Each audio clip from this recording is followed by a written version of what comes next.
Boa tarde, galera. 14h01. Então, hoje nós temos uma tarde aí um pouquinho cheia, né? Temos dois temas aí muito importantes para discutir, né? Dois dos principais temas das principais síndromes em nefrologia. Um no contexto das glomerulopatias, que é síndrome nefrítica. Talvez vocês já tenham tido, né, algum contato com esse tema em outra cadeira, né? Às vezes outras cadeiras que abordam um diagnóstico sindrômico e tudo mais, às vezes falam de síndrome nefrítica, na pediatria fala de síndrome nefrítica também por causa aí de glomerulonefrite pós-estreptocócica. E outro tema que vamos trabalhar é uma das principais causas, talvez a principal causa, a gente vai discutir se é a principal ou não é, né, causa de doença renal crônica terminal, né, no nosso meio, que é a nefroesclerose hipertensiva. Tá joia? Então, primeiro vou começar com a aula de síndrome nefrítica. Na hora que vocês quiserem, tiverem dúvidas, né, podem perguntar, podem interromper a aula, né, participem bastante, que é interessante aí que fique bem dinâmico a aula. Tá? Vocês estão me escutando bem? Como está o áudio e o vídeo? Tá ok? Beleza.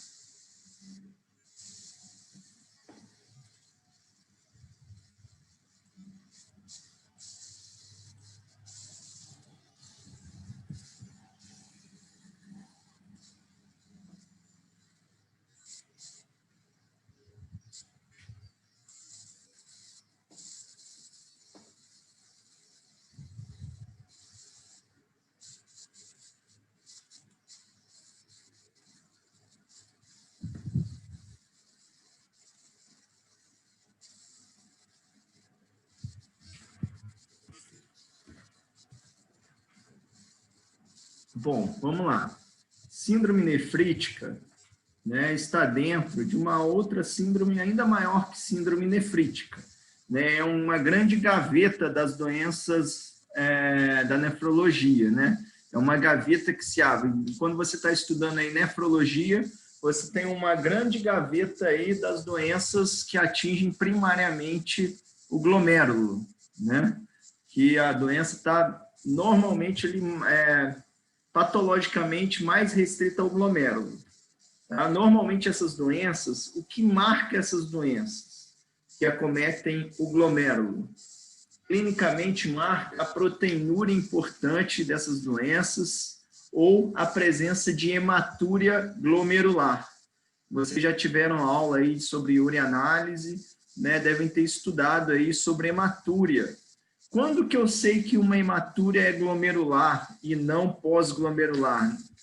Quando que eu sei que uma hematúria vem lá de uma doença primariamente do glomérulo? Vocês sabem? Vocês lembram disso?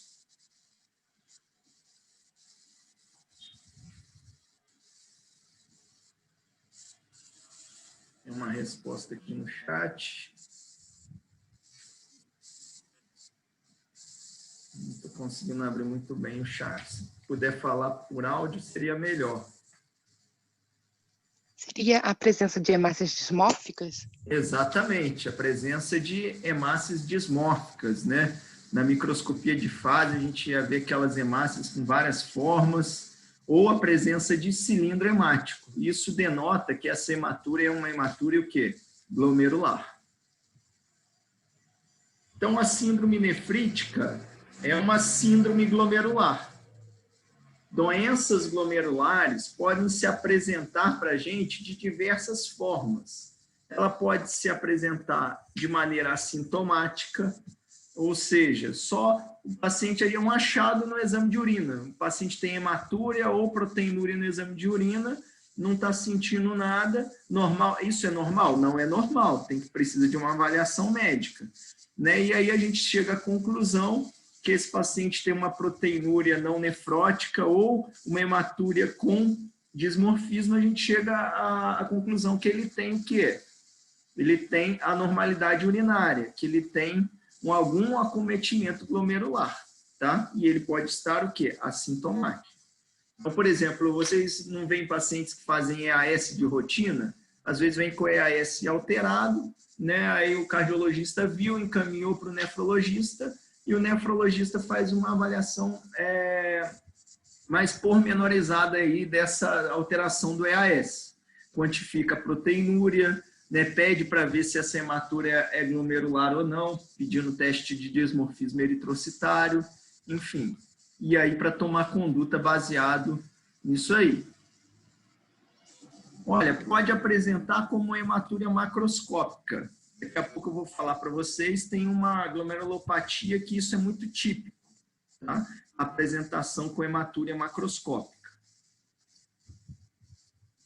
Pode se apresentar com síndrome nefrótica, prioritariamente, vai ser a aula da professora, se eu não me engano, acho que é a Ana que vai dar esse semestre, normalmente é ela que dá essa aula de síndrome nefrótica. Tá? Então, o que marca a síndrome nefrótica?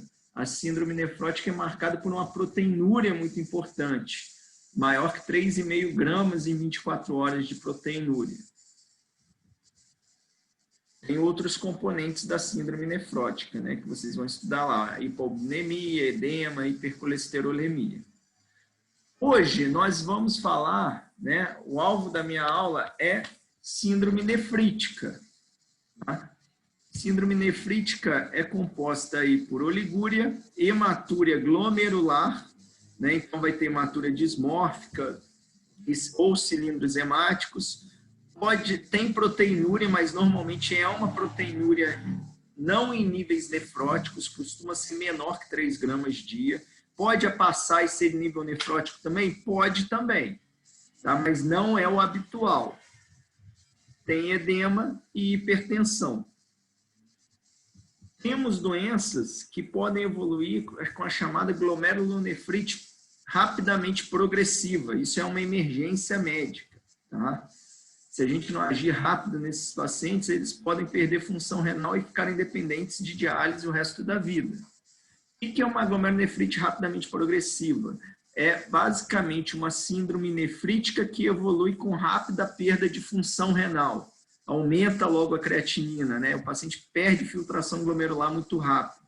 Existem algumas causas que evoluem mais comumente com glomerulonefrite rapidamente progressiva.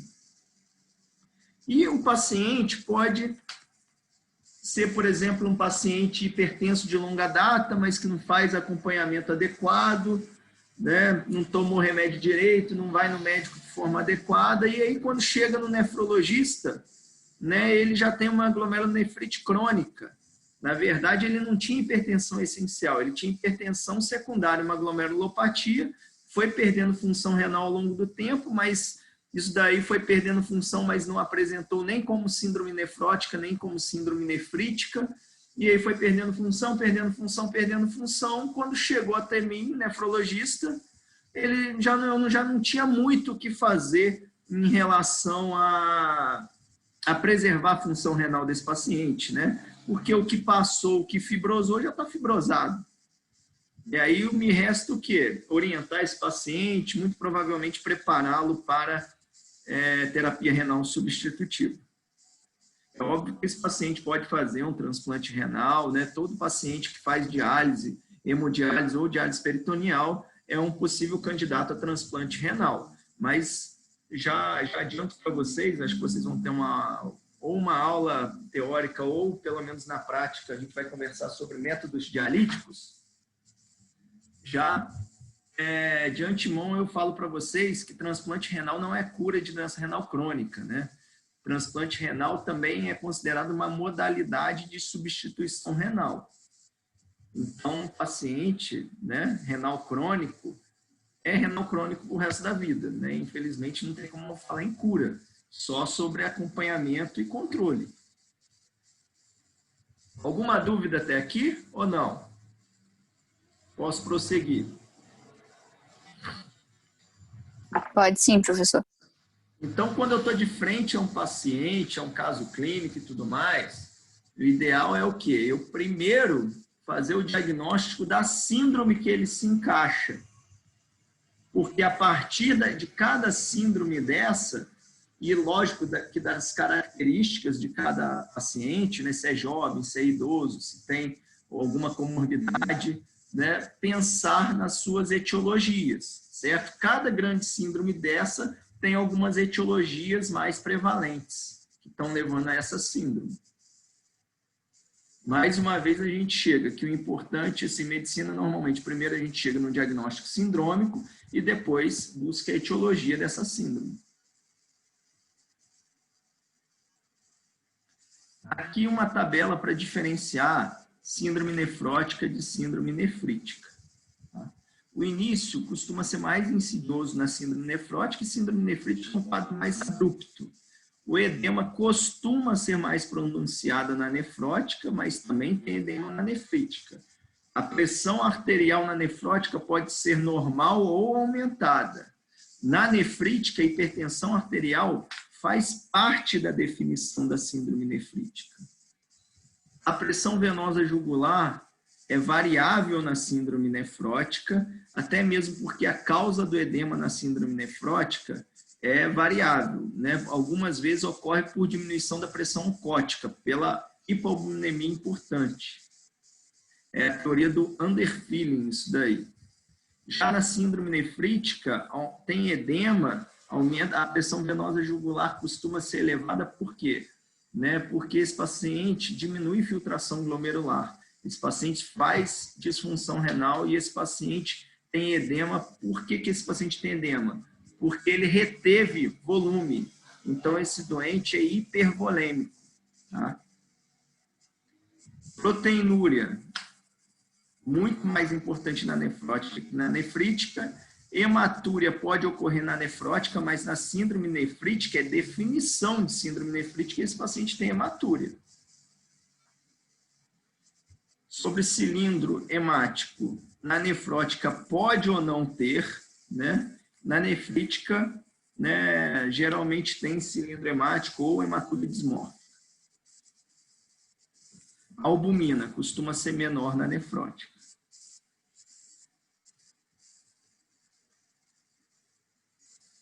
Então, olha aqui, a gente costuma ensinar muito para vocês assim, síndrome nefrótica e síndrome nefrítica, né? Aquele quadro escarrado de síndrome nefrótica e de síndrome nefrítica. Existe algumas etiologias que são um protótipo de cada síndrome. Então, quando a professora Ana falar sobre síndrome nefrótica, ela vai falar sobre doença de lesões mínimas. É o protótipo da síndrome nefrótica. Já eu vou falar sobre síndrome nefrítica hoje, então não tem como eu não falar para vocês sobre glomerulonefrite pós-estreptocócica, que é o protótipo da síndrome nefrítica. Tá? Mas veja bem, as diversas etiologias de doença glomerular, por exemplo, lúpus. Lúpus é uma doença metamorfa, né? Pode se apresentar como qualquer síndrome glomerular, o lúpus. Então, ele pode só ser assintomático e ter só proteinúria, pode ter só hematúria, pode apresentar como síndrome nefrótica, como síndrome nefrítica, como rapidamente progressiva. Então, entendam, lúpus é uma etiologia e que pode levar a qualquer síndrome glomerular. Membranosa, vocês vão estudar quando estudarem síndrome nefrótica, costuma ser mais um polo nefrótico. Membrana proliferativa e GESF, vocês também vão estudar na síndrome nefrótica, mas tenham um pouco mais de característica também de síndrome nefrítica. São pacientes que costumam estar hipertensos, que costumam ter hematúria também glomerular. Tá? Então, onde que eu quero chegar com isso aqui? Né? Apesar da gente, na teoria, ensinar assim, síndrome nefrótica, síndrome nefrótica, síndrome nefrítica, síndrome nefrítica. Na prática clínica, a apresentação pode se misturar um pouquinho dessas outras etiologias, né? Tirando os protótipos. Estão entendendo ou está enrolado? Tudo certo, professor. Síndrome nefrítica, definição de síndrome nefrítica.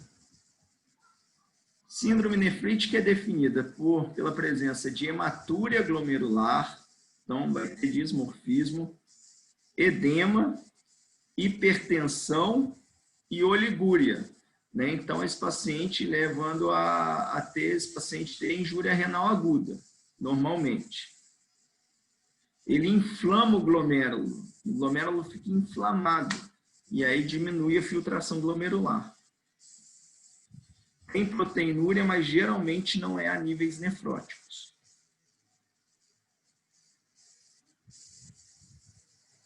Quais são as principais etiologias de síndrome nefrítica? Bom, chegou um paciente no pronto-socorro com hipertensão, edema, hematúria, você vai pensar em síndrome nefrítica, tá? E aí você vai ter que pensar nas hipóteses etiológicas. Sempre entra, mesmo criança, adulto, idoso, como é a principal hipótese? Glomerulonefrite pós-infecciosa sempre entra no diagnóstico diferencial, tá? De uma síndrome nefrítica. Outras causas, nefropatia por IgA, é a apresentação clínica mais comum de nefropatia por IgA se apresentar como síndrome nefrítica? Não. Mas pode acontecer de se apresentar assim? Pode.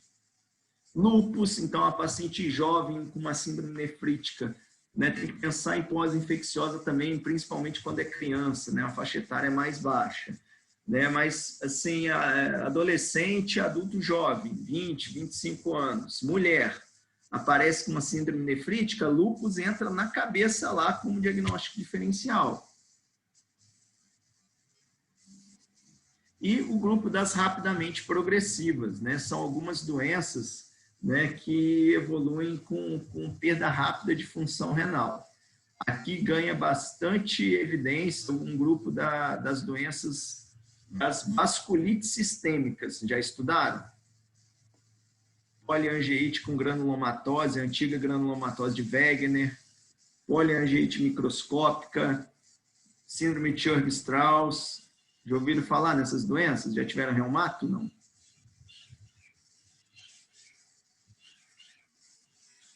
Já tivemos reumato, sim. Vocês estudaram vasculite em reumato? Não. Professor, eu não... Assim, a gente deu, mas foi uma aula curta. É uma doença assim, mais rara, né? Provavelmente reumato deve ter dado bastante evidência nas principais, né? Nas artrites, artrite reumatoide, as soronegativas e lúpus, né? E as de cristais, que são mais prevalentes. Mas vasculite sistêmica é mais ou menos assim. Todo mundo tem que saber por quê. É raro, né? Mas não é tão raro assim. Aqui no URB, para vocês terem uma noção, a cada 1 ano, 18 meses, mais ou menos, a gente pega uma vasculite sistêmica. Tá? Então, não é o dia a dia, mas também não é aquela coisa que você vai ver uma vez na vida, outra na morte. Outra coisa, sabe aonde que é muito prevalente vasculite sistêmica? Na prova de residência. Então, se o objetivo número 1 é sair bom médico, beleza. E o objetivo número 2 é passar na prova de residência, ter um embasamento bom teórico também nessa formação de vocês, não pode escapar a vasculite sistêmica, tá? Daqui a mais tarde a gente vai dar uma palhinha rapidinho, o que vocês precisam saber sobre as vasculites sistêmicas, principalmente eu vou falar hoje as que acometem o rim, tá? São as de pequenos vasos. A aula de hoje, se vocês forem ver, é uma aula muito condensada, né? Eu vou dar uma aula de uma síndrome falando de várias etiologias principais, né, e dando a palhinha dessas etiologias. Se você for ler no livro especializado, por exemplo, de especialidade, cada etiologia dessa, às vezes, é mais de um capítulo de livro.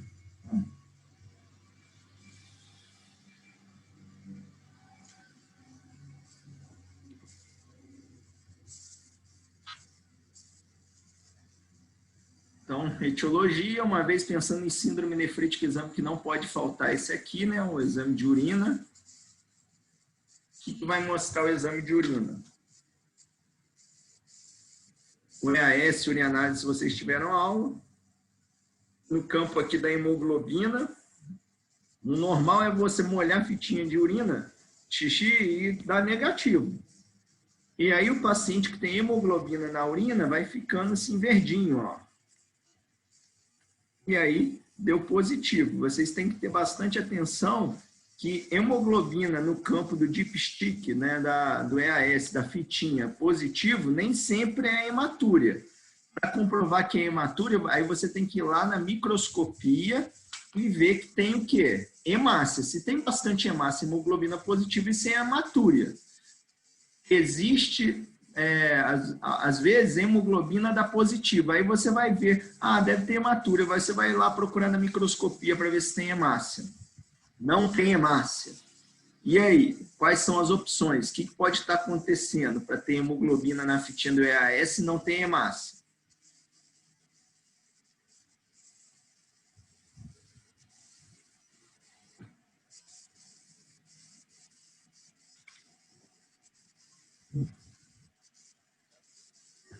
O que pode estar acontecendo?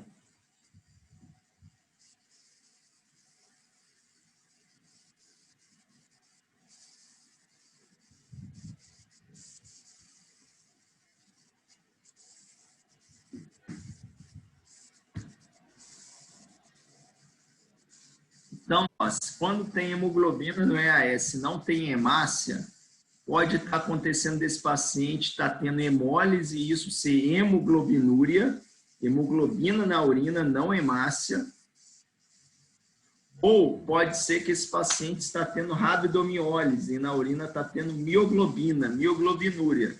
Tanto hemoglobinúria quanto mioglobinúria, a fitinha do EAS, o campo hemoglobina, ele lê como positivo, faz reação cruzada. Tá?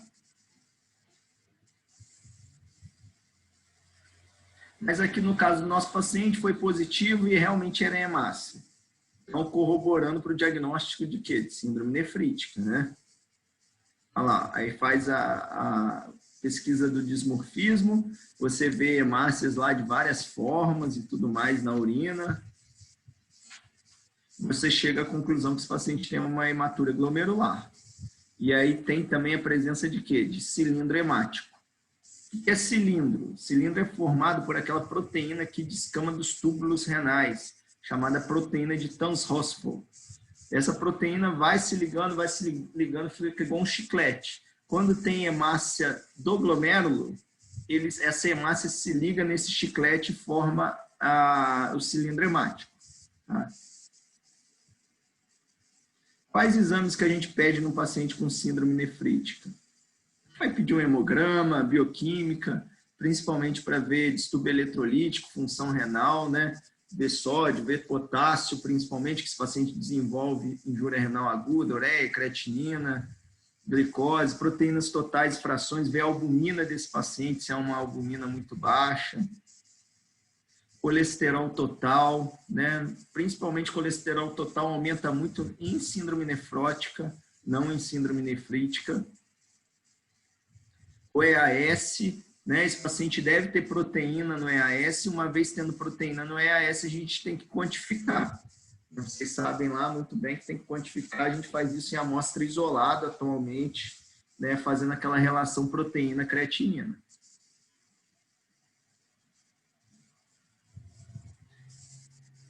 A gente faz pesquisa do ASO, né, que é antistreptolizina O, para ver se esse paciente teve contato com streptococcus previamente. Tá bom? Por quê? Uma das principais hipóteses é o quê? Glomerulonefrite pós-streptocócica. Isso daqui é fundamental. Pedir dosagem de complemento. Tá? C3, C4 e CH50. Guardem isso aqui. Isso cai direto em prova. Cai direto perguntando perfil de complemento das diversas etiologias, tanto de síndrome nefrítica quanto de síndrome nefrótica. Por que cai tanto em prova? Porque ele tem uma acurácia muito boa. Se você vê assim, ele não é específico de uma etiologia em si, mas aquelas determinadas etiologias, né? Se o padrão, por exemplo, de nefrite lúpica é complemento estar baixo, normalmente o complemento vem baixo. Tipo assim, se você está pensando em lúpus, numa síndrome nefrítica por lúpus e o complemento vem normal, coloca uma pulga atrás da orelha que pode não ser lúpus. Nefropatia por IgA, você está pensando em nefropatia por IgA, não consome complemento, C3, C4 é normal. Aí vem consumido. pode crer que não é nefropatia por IgA. Deve ser uma outra coisa. Professor, você pode explicar isso? Porque, assim, a gente teve essa aula em pediatria. Uhum. E aí, em pediatria, a gente entendeu que o complemento vai ter essa redução por conta de ser pós-infecção. Aí eu não entendi por que a gente tem que desconfiar se o complemento vier normal nesses casos que não são de infecção. Eu achei que era isso mesmo. Eu não vou fugir da sua pergunta, não, tá? Só para otimizar um pouco o tempo, daqui a pouco eu vou começar a falar sobre a etiologia da glomerulonefrite pós-infecciosa. Você me cobra de novo, tá? É daqui a uns 10 minutos, 5 a 10 minutos. Tá ótimo, fica tranquilo, tá ótimo. Só para a gente otimizar aqui o nosso tempo. Agora, guardem assim, complemento, saber complemento, parece que uma bobeira isolada aqui, não é bobeira. Guardem muito isso, que isso define, muda a conduta na nossa prática clínica, e isso daqui, na prova também tem muita pergunta que cobra muito isso. Mas por que cobra isso? Porque isso aqui muda conduta na nossa prática clínica, tá? O que a gente tem que pedir? C3, C4, CH50. E anticorpos específicos, né? FAN, anti-DNA, pensando em quê? São marcadores de qual doença? De lúpus. ANCA, o anticitoplasma de neutrófilos, é um grande marcador das vasculites sistêmicas que acometem o rim. Tá? Normalmente eles dão ANCA positivo, tem 2 padrões, P-ANCA e C-ANCA. Crioglobulinas, né, associada, a gente tem glomerulonefrite associada a crioglobulinemia, principalmente associada a hepatite C, dá esse padrão positivo de crioglobulinemia. Antimembrana basal glomerular é associado, a gente tem glomerulonefrite com esse anticorpo anti a membrana basal do glomérulo. Quando acomete o pulmão também, isso tem nome, não sei se vocês já ouviram falar, chama síndrome de Goodpasture, tá? E sorologias que a gente sempre tem que pedir, de hepatite B, C e HIV, porque essas infecções costumam evoluir também com glomerulopatia. Então, a gente faz um screening, tá? A gente tem uma síndrome nefrítica, que eu estou falando mais no adulto, tá? Porque no adulto não é só pós-estreptocócica, pós-infecciosa que a gente pensa, até mesmo porque a incidência de pós-infecciosa no adulto diminui muito. Não estou falando que não tem, até tem bastante, mas as outras etiologias também ganham bastante força aí no adulto. É diferente da criança. Da criança, mais de 90% das síndromes nefríticas são pós-infecciosas, tá? Exame de imagem. No mínimo, aí a gente pede um raio-x de tórax e ultrassom renal. Raio-x de tórax para ver se o doente já não está evoluindo com sinais de hipervolemia no raio-x, congestão pulmonar, derrame pleural, né? Ultrassom renal. Esse paciente com síndrome nefrítica tem uma doença aguda. Então, como que normalmente a gente vê o ultrassom desse paciente? Como que é o rim desse paciente ao ultrassom? O que vocês acham?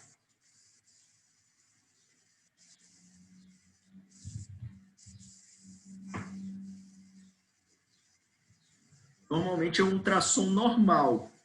Ele pode estar até com um pouco de mais ecogênico, um pouquinho córtex normal é pretinho, né? Ele pode estar um pouquinho mais branquinho, um pouquinho mais ecogênico o córtex, porque às vezes esse rim está muito inflamado. Mas normalmente o tamanho renal está preservado.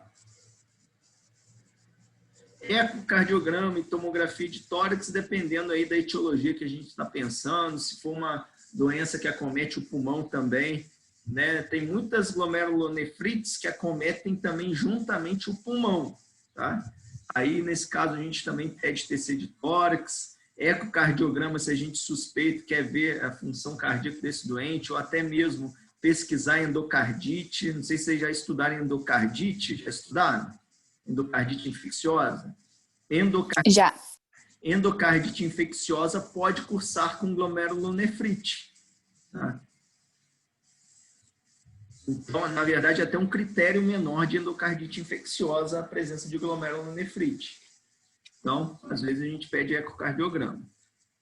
Complicações de síndrome nefrítica são a própria síndrome, edema, hipertensão. Só lembrar que esses doentes têm uma doença aguda.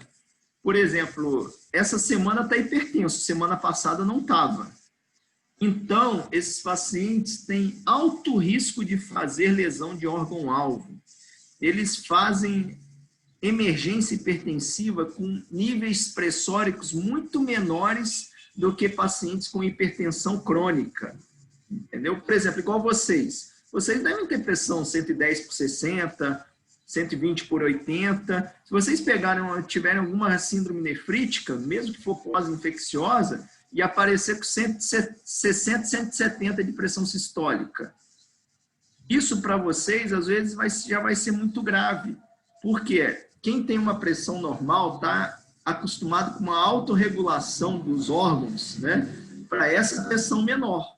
Aí aparece com 150, 160 por 100, às vezes isso já gera a emergência hipertensiva. Teve uns 3, 4 anos atrás, eu estava passando visita domingo no UV e um menino convulsionou na porta do UV. A pressão dele era 150 por 100. Ele estava fazendo encefalopatia hipertensiva secundária a uma glomerulonefrite pós-infecciosa, tá? Com 150, 160 por 100.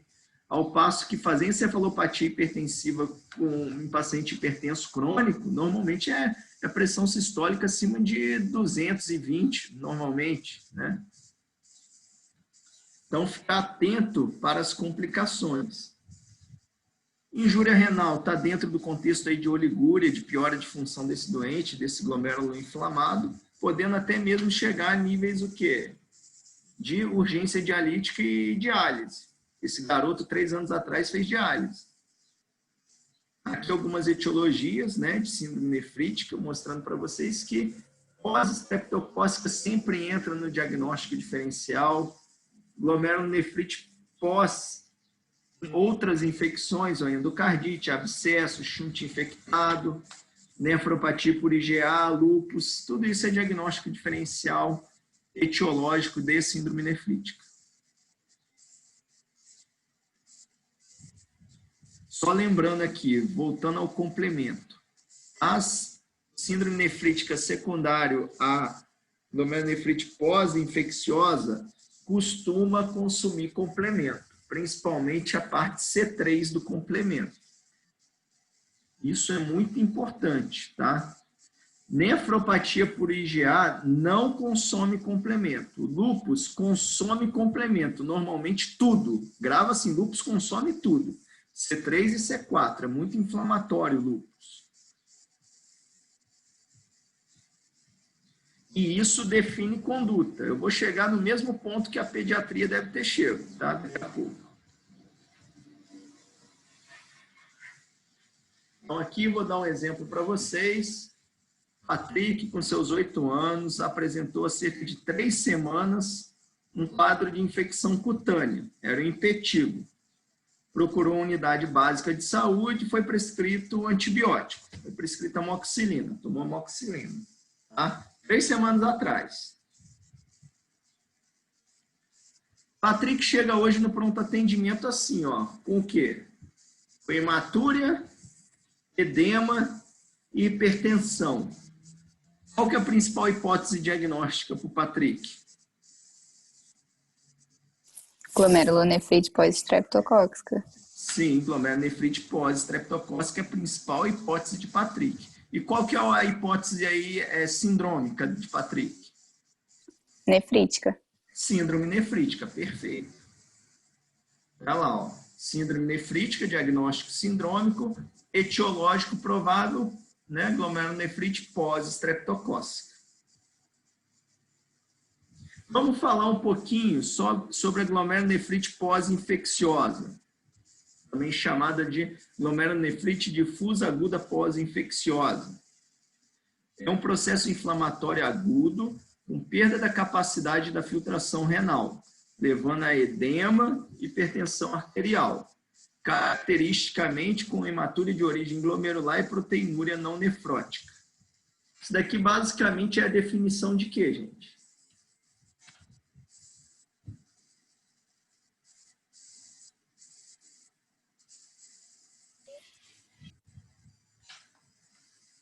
Isso daqui, se você for olhar, é a definição de síndrome nefrítica, né? Glomerulonefrite pós-infecciosa é o protótipo da síndrome nefrítica.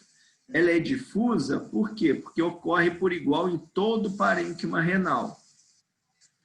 É geralmente autolimitada, né? A maior prevalência é entre crianças de 2 a 12 anos, com um pico de 6 a 10 anos. Tem um pouco de variação nisso aqui em relação à literatura, né? Às vezes a literatura de nefro é uma coisa, de pediatria fala um pouquinho diferente, mas enfim, predomina em crianças. Tá? Etiopatogenia. Por que ocorre? Ela ocorre por deposição de imunocomplexos originados a partir da reação cruzada de proteínas do Streptopiógenes. É o estreptococo beta-hemolítico do grupo A. Isso aqui é importantíssimo, tá?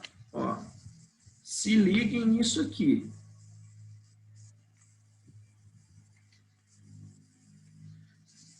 Quando é piodermite, o tempo de intervalo entre a infecção e o início da síndrome nefrítica costuma ser de 2 a 4 semanas. Como é deposição de imunocomplexo, tem que levar um tempo entre a infecção e o paciente apresentar a síndrome, tá? Não, a síndrome não ocorre por infecção direta no rim, ocorre pelo imunocomplexo que é gerado contra esse contra essa bactéria, tá? Quando é faringoamidalite, o tempo de intervalo costuma ser mais curto, de 1 a 3 semanas. Mas então gravem aí, entre o início da infecção e a síndrome, pelo menos tem que ter o quê? 1 semana. Por que você está falando para ficar atento com isso? Não vai ter a infecção ainda, não vai ter a síndrome? Vai. Mas, por exemplo, o paciente começou a ter uma amidalite há 2 dias atrás, 2. E hoje abre síndrome nefrítica. Não vai ser por causa do Streptopiógenes. Tá? Isso provavelmente não vai ser uma pós-infecciosa. E isso é alvo de questão de prova e de vida também. Só esse simples fato de não respeitar o tempo de intervalo já vai me chamar a atenção para pensar em outras etiologias de doença glomerular e não a infecção. E pode até mesmo ser indicação de fazer biópsia renal nesse paciente. Por isso que cai tanto em prova, né, esse conceito. Tá? Estão entendendo até aqui ou não?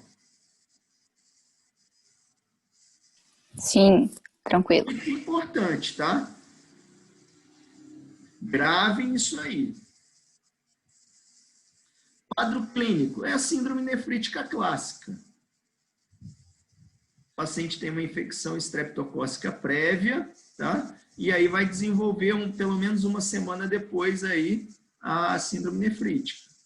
Tem algumas características que conferem mau prognóstico, por exemplo, persistência de hipocomplementemia, maior que 8 semanas, 2 meses, e manutenção da hipertensão.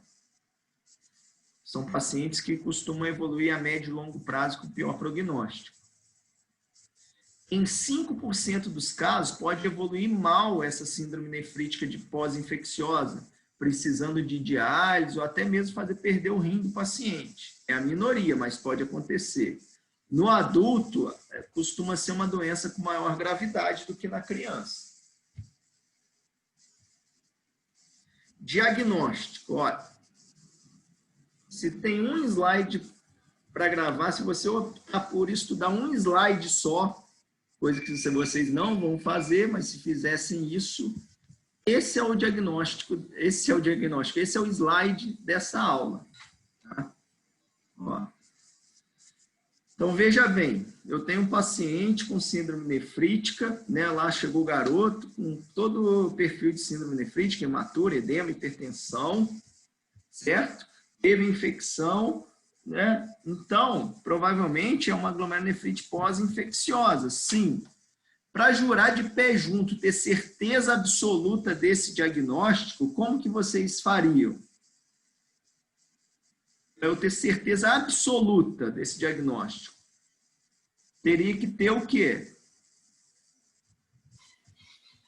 Caso, né? Não. Não, tem que ter tudo isso que tá aí. Sim. Mas, ó, o que dá diagnóstico de certeza absoluta? Você seria capaz de apostar seu diploma, que é aquilo. Biópsia? Biópsia. Biópsia renal. Só com uma comprovação histopatológica, você poderia jurar, e aí depende de quanto você gosta do seu diploma, né? Mas eu só apostaria o meu se tivesse uma biópsia, entendeu? Só que, olha a questão, a gente faz biópsia na maioria dos pacientes que a gente está pensando em glomerulonefrite pós-infecciosa, pós-estreptocócica, sim ou não? Não. Não fazemos. Na maioria das vezes, nós fazemos um diagnóstico presuntivo, tá? Correto? Então, diagnóstico presuntivo, né? Tá tudo parecendo que é, tudo falando a favor. E tá tudo correndo bem, né? Esse diagnóstico eu não falei que normalmente evolui bem, então tem que evoluir bem também. Do contrário, se acontecer alguma coisa fora, eu vou ter que fazer biópsia renal nesse paciente. Ok? Então, vamos lá. Para eu fazer um diagnóstico presuntivo com segurança, por que é tão importante isso? Porque a gente sabe que biópsia renal, amanhã a gente vai fazer uma. Biópsia renal é um exame que assim, não é tão complexo, né? É um exame invasivo, mas assim, não é uma grande cirurgia, mas é um exame invasivo.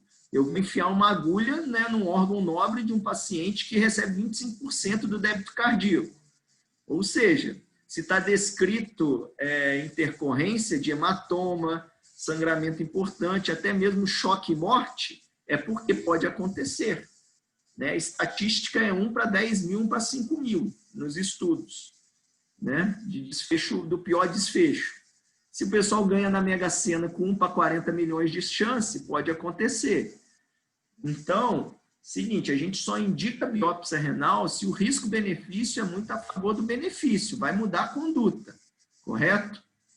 Então, para esse paciente, mas também não fazer biópsia renal em quem pode ter uma etiologia tratável de glomerulonefrite, eu posso estar condenando esse paciente a ficar em diálise, entendeu? Então, para eu fazer um diagnóstico presuntivo adequado de glomerulonefrite pós-infecciosa, pós-estreptocócica, eu tenho que cumprir tudo isso aqui. E isso aqui vocês podem colar, vai cair na prova, pode colar aí, vai cair em alguma prova de residência que vocês vão fazer, tanto em pediatria quanto em clínica médica, tá? Ó, então eu tenho que ter o quê? Período de infecção nefrite compatível. O que é isso? Tem que ter pelo menos uma semana entre a infecção e a síndrome nefrítica.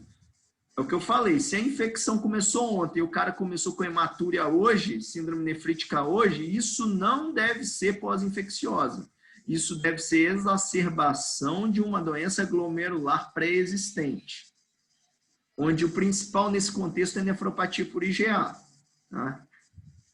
Aconteceu isso, é igual a fazer o que no paciente? Vamos lá.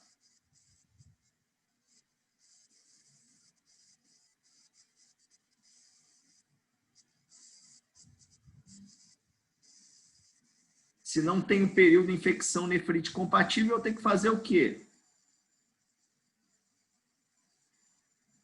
Tem que fazer, né, biópsia para ter certeza do diagnóstico.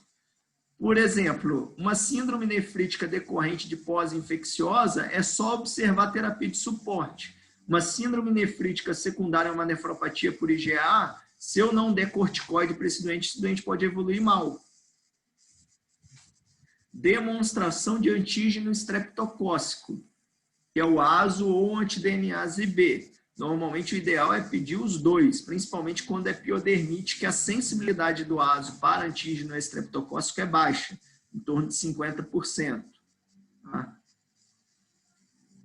Por quê? Para ter síndrome nefrítica pós-estreptocócica, eu tenho que ter tido contato com o estreptococo. Só lembrando que também não é só estreptococo que pode levar a síndrome nefrítica. Estáfilo pode, vírus pode, mas não é tão habitual. Tá? Queda do complemento sérico. eu tenho que ter um padrão C3 baixo, C4 normal. CH50 complemento total. Se baixou C3, ele vai estar baixo. E com retorno normal do C3 em 8 semanas, 2 meses. Então, tem que dosar complemento na admissão desse doente e daqui a 2 meses no ambulatório. Tem que ser agora C3 baixo e daqui a 2 meses está normal. Qualquer coisa fora disso é igual a biópsia renal. Por quê? C3 deu normal, C4 normal, o doente teve uma infecção semana passada e está com uma síndrome nefrítica, biópsia. Por quê? Só por causa do C3 normal? Só.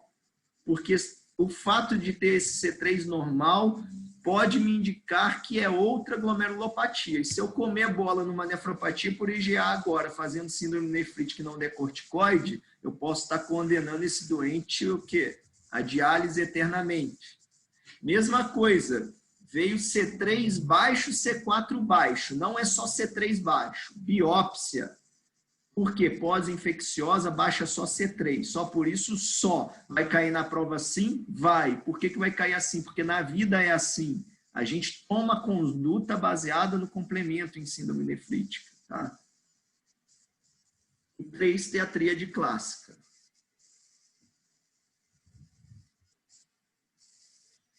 Aqui está a cascata do complemento, que vai ter a questão número 3 discursiva para vocês. Descreva toda a cascata do complemento.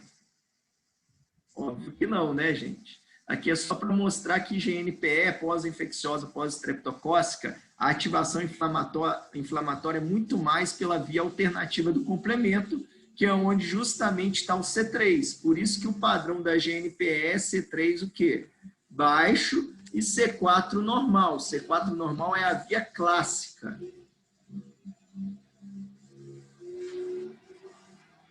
Entendeu agora? Quem que perguntou aí do complemento?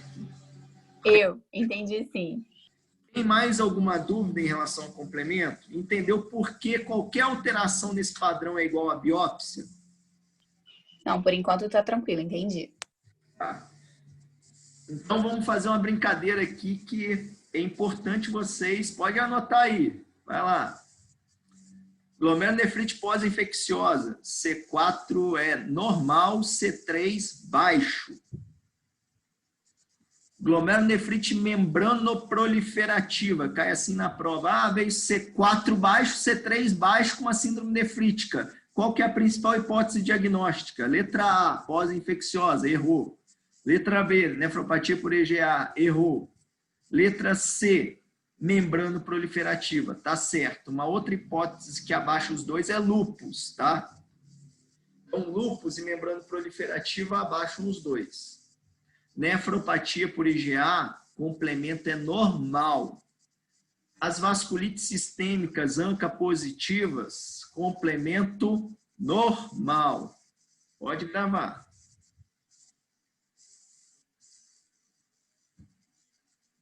Qual foi a última causa que você falou que é normal? IgA e as vasculites sistêmicas. As vasculites, tá ótimo, obrigada. Tá? Essa é a biópsia de um paciente com glomerulonefrite pós-infecciosa. Não é feito, não confundam, normalmente não fazemos biópsia para esses pacientes, exceto se eles evoluem o quê? Fora daqueles preceitos lá que ele tem que ter, ou evoluem muito graves. Por quê? Se evolui muito grave, principalmente assim, precisando de diálise e tudo mais, mesmo estando C3 baixo, C4 normal, a gente não pode ter dúvida, a gente tem que ter a certeza que é isso. Aí a gente faz biópsia, tá? Para ter a certeza que é isso. Se a gente faz biópsia de uma pós-infecciosa, o padrão que dá é essa aqui, é uma glomerulonefrite proliferativa difusa. Difusa porque acomete quase todos os glomérulos, tá? Proliferativa, o glomérulo normal é cheio de fenestra aqui. Você vê a luz do capilar e tudo mais. Isso daqui está tudo infiltrado de célula. Tem hipercelularidade tanto do mesângio quanto endotelial. Na imunofluorescência, tem depósito granular de IgG e C3. E na eletrônica, se você for fazer, tem uma alteração clássica, que esse sim é patognomônico de pós-estreptocócica, são os nódulos subepiteliais eletrondensos, chamadas também de corcova, ramps ou gibas.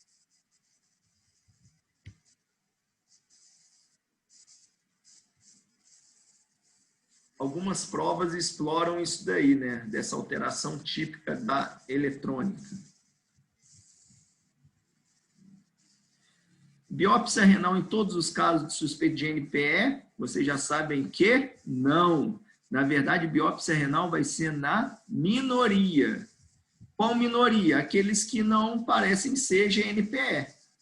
São pacientes que evoluem diferente do que deveria evoluir.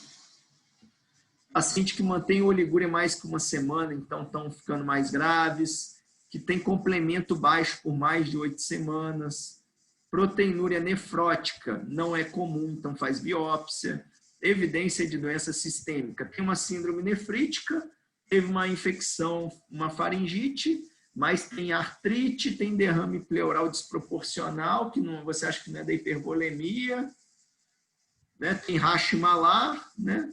Então, isso daí deve ser lúpus. Evidência de rapidamente progressiva, aquele paciente que está evoluindo muito grave, então a gente tem que ter certeza. Paciente que tem persistência de hipertensão por várias semanas, apesar de parecer resolvido o quadro, e história familiar de nefropatia. Por exemplo, a família inteira tem GESF, existe GESF familiar. Aí aparece um indivíduo com síndrome nefrítica que parece de infecção da mesma família. Bom, você tem que colocar uma pulga atrás da orelha para pensar se isso não é o que é, essa doença familiar. Frente a uma síndrome nefrítica, né, você faz diagnóstico diferencial aí da etiológica. Tratamento de pós-infecciosa. Restrição hidrossalina, porque o paciente está hipervolêmico, né?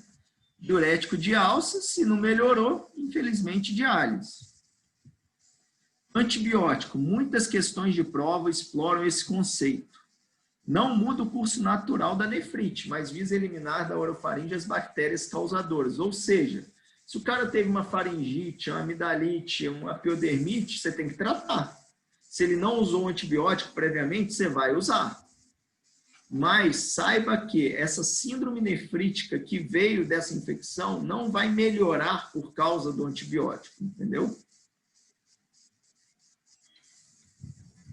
Mas isso não implica que eu não tenho que tratar. Bom, aquele paciente já tinha tratado com amoxicilina.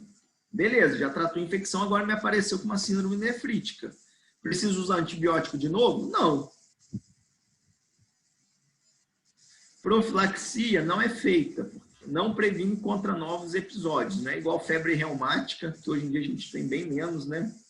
Quando eu era interno eu vi alguns, hoje em dia vocês não veem muito febre reumática aguda, né? Vem muita sequela já quando roda na clínica médica, né? Quando roda na cardio, às vezes aquele paciente que vai operar o coração vai trocar uma válvula cardíaca porque teve doença reumática na infância. Mas síndrome nefrítica não tem benefício fazer profilaxia com bezetacil. O paciente não ganha um bezetacil de 21 em 21 dias, tá? Tudo bem até aqui? Alguma dúvida? Como é que tá? Tudo certo. Certo? Então vamos lá para esse paciente aqui, ó. Vamos ver se vocês entenderam mesmo. 7 anos, chega o pronto-socorro, com dor de garganta 3 dias, mãe relata que fez consulta com o pediatra 2 dias, sendo medicado com bezetacil. Refere persistência dos sintomas e essa manhã apresentou urina de cor avermelhada.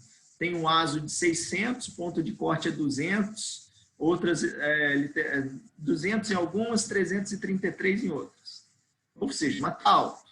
EAS tem hemoglobina, hemácias incontáveis e cilindros hemáticos. Qual que é o provável diagnóstico aí da nossa paciente? A, B, C ou D?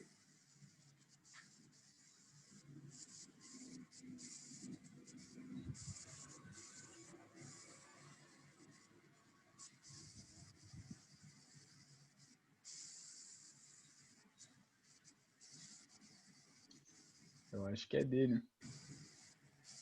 D? Por que D? Pelo tempo. Hein? Ele teve, pelo tempo que ele começou a ter os sintomas e que apareceu os sinais de nefrite. Aí só por isso você vai marcar doença de Berger em vez de pós-estreptocócica?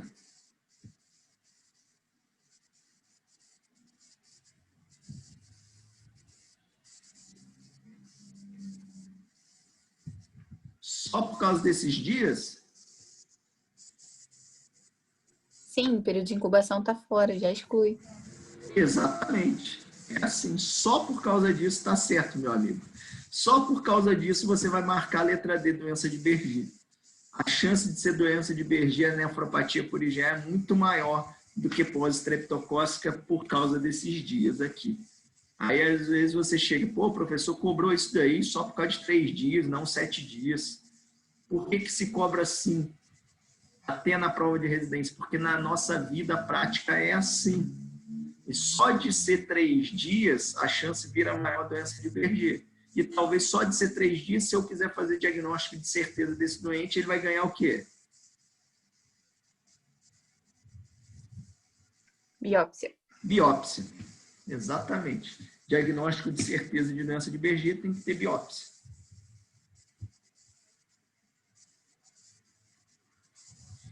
Não é toda nefropatia por IgA, doença de Berger, que vai para biópsia, não, tá? Mas aí também fica sem diagnóstico. Vou fazer um adendo aqui. Tem um grupo de doentes, que a gente chama de síndrome de anormalidade urinária. Muitos desses pacientes têm nefropatia por IgA. Talvez até algum de vocês aí tenha nefropatia por IgA. Não estou gorando ninguém, não, tá? Mas nefropatia por IgA é a glomerulopatia primária, é mais comum do mundo. A prevalência de nefropatia por IgA pode chegar aí a 1, 2%, dependendo da população. Se vocês têm uma sala com 100 alunos, é bem provável que talvez tenha uma pessoa com nefropatia por IgA. Na maioria dos casos, nefropatia por IgA pode o paciente evoluir o quê? De forma benigna, tá? Por nefropatia por IgA. A maioria não chega à diálise por causa da nefropatia por IgA. Pode acontecer? Até pode. Não é aquela coisa 100% benigna. Alguns pacientes com nefropatia por IgA evoluem mal. Mas esses pacientes, então, com alteração urinária, hematúria, não sei se vocês já viram alguém, é comum também sempre se enganar como o paciente sempre tem infecção urinária, mas não tem sintoma. Aí, quando você vai ver o EAS do paciente, da paciente, tem lá o quê? Tem lá hematúria, e o paciente não sente nada. Aí você fala até que o exame está errado, né? O exame não está errado. Aí você pesquisa, é glomerular. Esse paciente pode ficar assim para o resto da vida, tá? Tem hematúria glomerular. Por quê? A gente só faz biópsia, aí depende muito da vertente, tá? Da minha escola, né, onde eu estudei, a gente só faz biópsia, mesmo quando tem hematúria glomerular, quando a proteinúria está maior que 1 grama, normalmente, tá? 500 miligramas, ou normalmente perto de 1 grama, ou esse paciente começa a ter disfunção renal, a creatinina começa a aumentar. Ou esse paciente começa a ficar hipertenso, algum sinal clínico também. Por quê?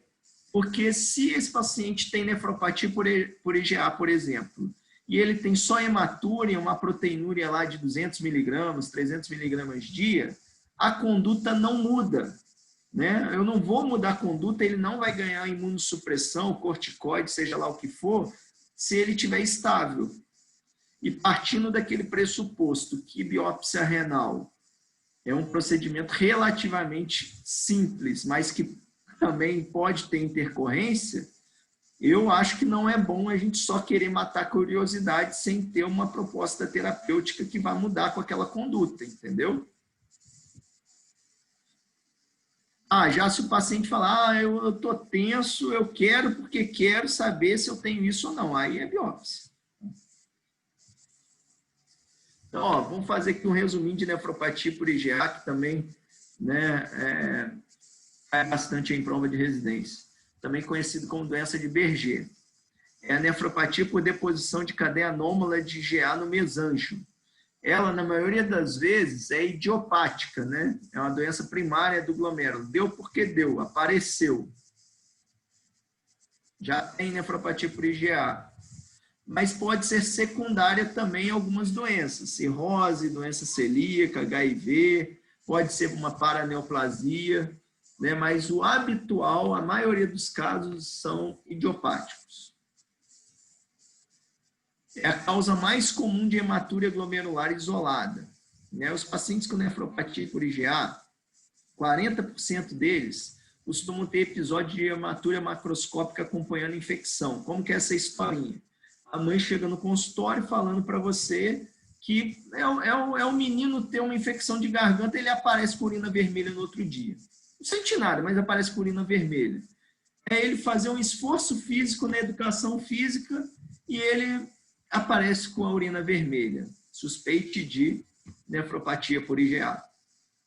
40% dos pacientes têm hematúria microscópica e proteinúria mantida. O que é isso? Todo EAS está alterado.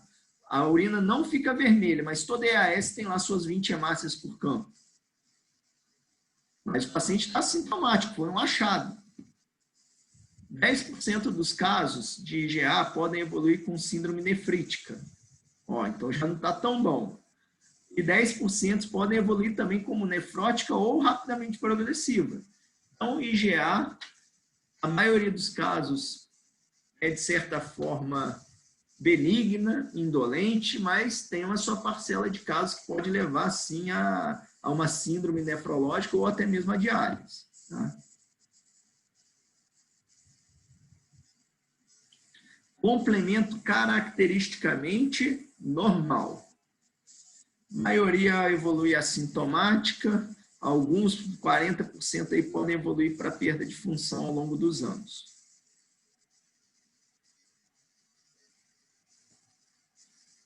Tratamento aí vai depender, né? Mas a gente só pensa em imunossupressão quando piora a função renal ou a proteinúria aumenta de 1 grama. Alguma dúvida sobre nefropatia por IgA?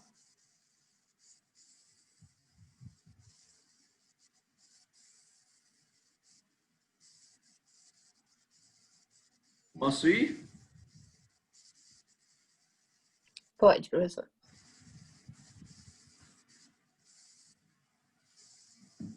Bom, outro caso. Paciente de 10 anos encaminhado ao ambulatório de nefrologia devido a sangue na urina. Isso aqui também é o dia a dia do nefrologista. Tá? Assintomático, EAS com hemoglobina e hemácias 35 por campo. Foi feita microscopia de fase que viu que era hematúria dismórfica e cilindro hemático. Daqui a gente tem uma certeza. Esse paciente tem uma hematúria o quê? Glomerular. Então, ele tem uma doença glomerular. Mas, veja bem, ele tem isso e mais nada. Tem isso e mais nada. Olha lá, só tem hematúria glomerular. Isso daqui é o que eu chamo de hematúria glomerular assintomática.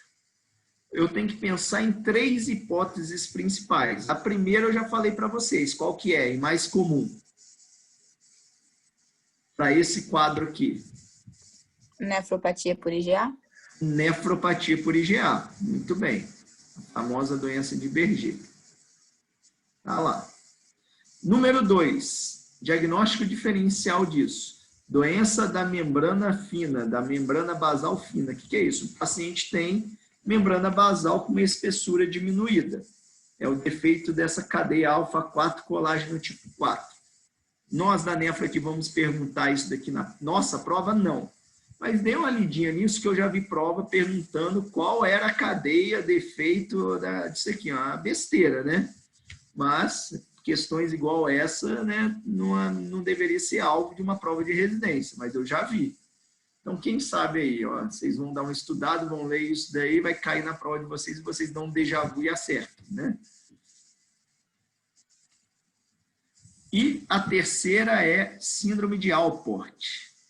Então, o paciente tem hematúria glomerular, mas isso é uma síndrome, isso está associado também à surdez neurosensorial, a anormalidades oftalmológicas. né, no fundo de olho, na retinoscopia, tem umas lesões chamadas retinal flex. É defeito da cadeia alfa-5 do colágeno tipo 4. Uma besteira também perguntar isso em prova, mas infelizmente eu já vi isso também. Mas em prova de residência, quando eles querem que você responda Alport, né, vai dar o contexto aí de hematura glomerular e tudo mais, esse paciente ele vai te dar a dica aí da surdez e de alteração aí da visão também, tá?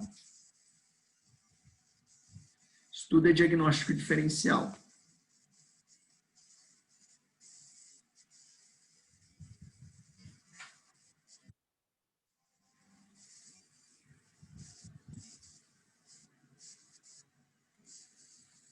Tudo bem?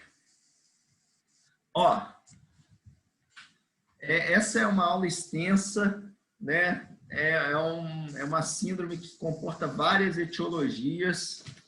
Eu não posso também deixar de falar, né? A gente teve uma tendência de tentar diminuir a aula, né? Até mesmo porque vocês com 1 hora de aula, hoje em dia com técnico, quando você vai ver técnica aí de dar aula, né, fala que 20, 30 minutos de aula já está demais hoje em dia, né? Vocês são uma geração diferente, né? Uma geração que aprende até mais engraçado. Na minha época era assim, início, meio e fim. Vocês aprendem muito segregado, né? Vocês gostam dessas informações curtas, né? Otimizando o tempo e tudo mais, enfim. Mas vamos lá. Eu não posso deixar de falar para vocês, das glomerulonefrites rapidamente progressivos. É o dia a dia de vocês? É um médico generalista? Não. Mas cai muito em residência. Então, vamos lá. Vai colocando aí, vamos dando presença aí, tá valendo a presença a partir de agora. Escrevam aí nome completo da primeira aula, nome completo e presente na frente. Vai lá. Mas vamos lá, dando a palhinha aqui de glomerulonefrite rapidamente progressiva. O que vocês têm que saber de glomerulonefrite rapidamente progressiva? Como eu falei, né, isso daí, glomerulonefrite rapidamente progressiva, é uma síndrome nefrítica que evolui muito mal do ponto de vista de função renal, evolui com injúria renal aguda, com perda rápida de filtração glomerular em dias a semanas. É um diagnóstico clínico, tá? É um diagnóstico clínico. Como é que é? O doente interna com 1,5 de creatinina, amanhã está 2, no outro dia 2,5, 3, se eu não fiz nada é diálise. Tá? E se eu não fiz nada, esse cara perde o rim para o resto da vida. É mais ou menos desse jeito. Quais são as principais etiologias que eu tenho que pensar em rapidamente progressiva? Todas as etiologias de síndrome nefrítica podem evoluir com rapidamente progressiva. Mas tem algumas etiologias que eu tenho que pensar também quando isso ocorre. Uma delas são as vasculites sistêmicas que acometem o rim. Tá? São as vasculites de pequenos vasos. Quando a gente estuda vasculite sistêmica, a gente estuda que tem vasculite de grandes vasos. Alguém sabe algum exemplo de vasculite sistêmica de grande vaso? Tem arterite temporal de grandes células, que é aquele paciente, aquele vozinho de 60, 70 anos, que tem cefaleia, pode ter polimialgia reumática, fraqueza proximal, cefaleia, VHS alto, você dá corticóide, o vozinho melhora. Tá? Isso que você tem que saber de arterite temporal de grandes células, mas não é isso que acomete o rim. Outra, arterite de Takayasu. Tá? Arterite de Takayasu é grandes células. Médias células, poliarterite nodosa, não é alvo da aula de hoje. Tá? Vai estudar lá depois vasculite sistêmica. A aula de hoje são as vasculites de pequenos vasos. Quais são? São as que acometem o rim. Né? Por que pequeno vaso? Porque acomete o glomérulo. Como é de pequeno vaso, acomete o glomérulo, também pode acometer o pulmão e levar a quadros de hemopitóico, hemoptise, infiltrados pulmonares. Então, frequentemente, as vasculites sistêmicas podem evoluir com a chamada síndrome pulmão-rim, acometendo o pulmão e acometendo o rim. Tá? Quais são elas? Granulomatose de Wegener, onde o nome atualmente, o melhor nome, não é granulomatose de Wegener mais, é poliangeite com granulomatose. Tá? Poliangeite sistêmica com granulomatose. Parece que o Wegener estava ligado ao nazismo, e aí estão tirando o nome do Wegener da granulomatose de Wegener. A granulomatose de Wegener é uma doença que gera granuloma, né? Acomete o pulmão, acomete o rim, costuma ter associado, né, acometimento de via aérea superior. Então, em questão de prova, vai vir muito assim, paciente que tem sinusite de repetição, né, e começa a tem hemoptóico, está emagrecendo, e aí aparece com uma síndrome nefrítica na sua frente, ou uma rapidamente progressiva. Tem que pensar em granulomatose de Wegener. Diagnóstico disso: biópsia de alguma lesão, principalmente rim quando tem acometimento renal. E qual que é o marcador das vasculites que eu falei? ANCA. Qual que é o padrão da granulomatose de Wegener? Padrão C-ANCA, o padrão citoplasmático. Tá? O antígeno, que é esse padrão citoplasmático, é a proteinase 3. Gravem que isso tudo cai. As outras duas vasculites sistêmicas que acometem o rim que vocês têm que saber: poliangeite microscópica, que está associado com PANCA. PANCA é o padrão perinuclear do ANCA. Cora perinúcleo. Né? O ANCA é um neutrófilo que ele é corado com imunofluorescência. Tá? E aí cora só a região nuclear, é o padrão PANCA, poliangeite microscópica. E tem uma terceira, que é a síndrome de Churg-Strauss. É uma síndrome, é uma vasculite sistêmica associada à eosinofilia, importante. Então, esse paciente pode ter asma, às vezes vem uma história de asma mal controlada, asma de difícil controle, e o cara abre com uma rapidamente progressiva. Hipótese principal, síndrome de Churg-Strauss. Também costuma vir com o padrão o quê? PANCA, beleza? Outra doença que tem que lembrar, síndrome de Goodpasture. É o anticorpo antimembrana basal glomerular positivo, tá? Então, é um anticorpo antimembrana basal positivo, tem acometimento pulmonar, acometimento renal, Goodpasture. Outro que aí evolui com rapidamente progressiva, não pode esquecer, né? Mas aí já saindo de vasculite, lembrar que Goodpasture também não é vasculite, é outro mecanismo, né? Lúpus. Lúpus é bem prevalente no nosso meio, sempre tem que entrar em diagnóstico diferencial também, em rapidamente progressivo, tá? Falando de lúpus agora, lúpus tem vários tipos de nefrite, do tipo 1 ao tipo 6. O que vocês têm que saber de nefrite lúpica? Vocês têm que saber, ó, vai do tipo 1, é proliferativa, é mesangial não proliferativa, tipo 2, mesangial proliferativa, tipo 3. Vocês têm que saber o 3, o 4 e o 5 do lúpus. 3 é a proliferativa focal do lúpus. A 4 é a proliferativa difusa do lúpus. A tipo 3 vem como se fosse uma síndrome nefrítica. A tipo 4 vem como se fosse uma rapidamente progressiva. Tá? Lúpus e rim vocês têm que saber. Como que trata glomerulonefrite do lúpus? Você tem que tratar com metilprednisolona, tem que fazer pulso de corticoide. Normalmente a gente faz 1 grama 3 dias seguidos. Depois a gente começa prednisona 1 miligrama por quilo. Associado a uma outra imunossupressão. A gente associa normalmente ciclofosfamida ou micofenolato de mofetil. Gravem isso daí, cai muito em prova. Tá? Então, tipo 3 e tipo 4 do lúpus. E a tipo 5 do lúpus é a membranosa do lúpus, onde qual que é a característica principal da membranosa do lúpus? Costuma dar uma síndrome nefrótica, uma proteinúria muito importante sem disfunção renal. Creatinina está normal. Aí é a membranosa do lúpus, tá? É a mais comum? Não. A mais comum é a proliferativa no lúpus, tipo 3 ou tipo 4. A mais prevalente em biópsia é tipo 4, é a mais grave. Tá? Bom, isso foi a palhinha aí de síndrome nefrítica. Alguma dúvida sobre síndrome nefrítica ou não?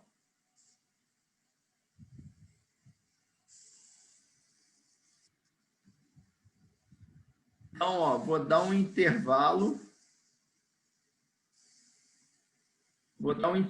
A gente vai ter que falar depois, né? Eu sei que é pesado, mas o nosso cronograma tá apertado. Né? A gente vai falar de nefroesclerose hipertensiva, beleza? Então, tá aqui, ó, 15h15. Quando for 15h30, a gente começa... 15h40, a gente começa a nefroesclerose hipertensiva, beleza? Aí eu vou fazer uma outra presença, tá? Da outra aula. Tá valendo aqui, a presença é agora, daqui 2 minutos, tá? É 15h18, tá valendo a presença dessa primeira aula.